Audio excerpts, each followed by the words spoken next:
náhodou, musím povedať. Informovala som sa aj v iných agentúrach, táto sa mi pozdávala najviac.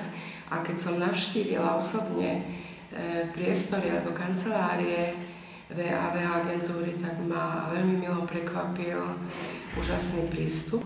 Fantastická, čo sa týka vedomostí, výber odborníkov k daným témam bol šťastný.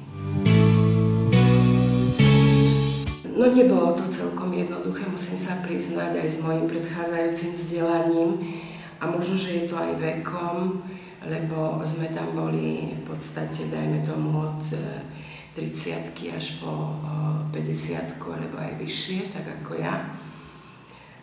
Ale zvládnuť sa to dalo, pretože sme mali tak stavané tie prednášky a potom aj cvičenia plus prax, že to bolo zvládnutelné, myslím si.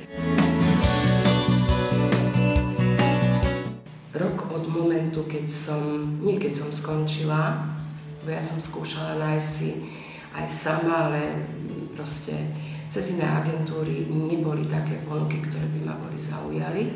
No tak som si vlastne na webových stránkach pozrela VAV a zistila som, že tie ponuky sú tam v podstate pre mňa najvyhovujúcejšie. Tak som sem zašla, podpísala zmluvu, no a približne po roku, nie celý rok to bol, mi ponúkli miesto, takže sa to podarilo, povedala by som, ideálne. Sa musím priznať, že ja som vždy so sebou nosila skriptá, ktoré sme mali k dispozícii a pochopiteľne nemčinu pre opatrovateľky. A ten pán, kde som bola v tej prvej domácnosti, tak on potreboval okrem iného aj spoločnosť, čiže on potreboval konverzovať.